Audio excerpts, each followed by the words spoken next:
Krótki 2,5-dobowy przelot pomiędzy Maderą a Kanarami, dokładnie La Palmą, znowu przetrzepał mi tyłek, ponieważ dokonałem odkrycia, którego prędzej czy później dokonuje każdy właściciel kabrioleta, że jego dach nie jest w pełni wodoszczelny. Woda kilka razy wlała mi się do łódki, do kabiny, przelewając się wodospadem przez szczelinę między kadłubem a szprycbudą, także warunki życiowe miałem bardzo przykre. Totalnie zmoczone zostało moje umoszczenie, humor upodlony, czułem się wytelepany i upokorzony przez pogodę, także do Santa Cruz dopłynąłem w takim sobie nastroju.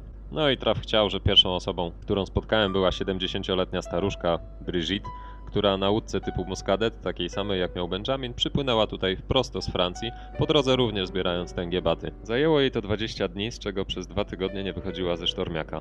W tym momencie w ciągu sekundy przestałem się nad sobą użalać. Z Santa Cruz zostałem literalnie wyrzucony z mariny, po tym jak nie udało mi się załatwić ubezpieczenia OC na mój jachcik. Ale po drugiej stronie wyspy w Tazacorte OC już nie było takim problemem, więc mogłem zająć się zwiedzaniem. Ze szczytów południowych wulkanów La Palmy w zasięgu wzroku przy dobrej widzialności są aż 3 inne wyspy: Teneryfa, Gomera i El Hierro. Wystarczyło przejść wspaniale poprowadzonym szlakiem pieszym przez dostojne iglaste lasy, które ustępowały żużlowym pustyniom. Dołączył do mnie Benjamin i wypożyczyliśmy samochód.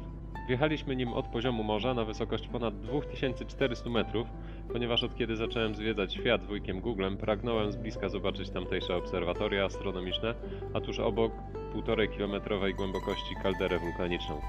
Wspólnie pożeglowaliśmy na La Gomerę, lesistą i górzystą, gdzie po raz pierwszy kąpałem się w wodospadach, pojeździłem trochę na stopa i pobiłem rekord skype'owej rozmowy z Anetą, ponad 6 godzin non-stop. Na Teneryfie zatrzymałem się z uwagi na znajomego z Polski, Krzyśka, któremu zawdzięczałem Volvo, które zaciągnęło nas do Lizbony. Najwięcej czasu spędziłem jednak w Las Palmas na Gran Canaria. I to wcale nie ze względu na ilość zwiedzania. Był to po prostu gwarny żeglarski port, ostatnia na mojej trasie marina, z wodą, elektrycznością i prysznicem do woli, a do tego kwitło tu życie towarzyskie pomiędzy załogami jachtów i jachtostopowiczami. Czułem się też chwilowo jak mieszkaniec miasta, mając pod nosem supermarket. I tak jak z Portugalii zapamiętałem doskonałą kawę, tak z rubieży Hiszpanii wyśmienite słodycze, świeże warzywa i owoce. W końcu spróbowaliśmy z Benjim nawet surfingu, a nawet staliśmy się posiadaczami własnego roweru. To był sygnał, że trzeba się już zwijać. Hola mi amigo, ¿qué tal? Tudo bem. Na Kanarach zamiast planowanych 2 tygodni spędziłem wspaniałe 1,5 miesiąca, ale ocean wzywał. Chciałem zaliczyć jeszcze jeden przystanek przed Karaibami, Wyspy Zielonego Przylądka. Po dobie od wypłynięcia z Las Palmas przeszedł nie tak daleko ode mnie huragan, o czym dowiedziałem się dopiero po dopłynięciu do Mindelo. Ironią losu było to, że miał na imię Alex, tak jak ja, i był totalną anomalią, tak jak ja. O tej porze roku nie powinno być już aktywności huraganowej, bowiem ostatni huragan uformował się w styczniu w 1928 roku, a ten w dodatku przemieszczał się odwrotnie niż wszystkie, bo wzdłuż prawej krawędzi Oceanu Atlantyckiego i na północ. Na szczęście byłem poza jego zasięgiem, bo kiedy był względnie najbliżej nas, zanotowałem bardzo słabe wiatry i coś dziwnego wiszącego w powietrzu. Taka elektryzująca, trudna do odpisania atmosfera. Potem wyraźnie znikło, gdy huragan się oddalił. Pogoda była zmienna.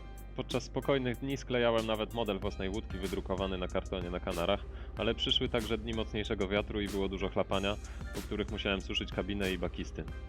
Podczas tego przelotu odwiedzały mnie jeszcze czasem delfiny, ale najpiękniejsze pokazy ich gracji przypadały tym razem na noc, bo delfinom żadna pora nie przeszkadza do zabawy. W oceanie w nocy woda często fosforyzuje wokół poruszających się przedmiotów. To efekt świecącego planktonu. Więc śmigające dookoła łódki delfiny pozostawiają za sobą zielone, fosforyzujące pasma, jak samoloty, ale ze względu na ciemności nie jest to do uchwycenia prawdopodobnie żadną kamerą. Po intensywnym towarzysko okresie w Las Palmas, gdzie miałem także częsty kontakt telefoniczny z Anetą, teraz zaczynała mi doskwierać samotność, do której się jeszcze w pełni nie przyzwyczaiłem.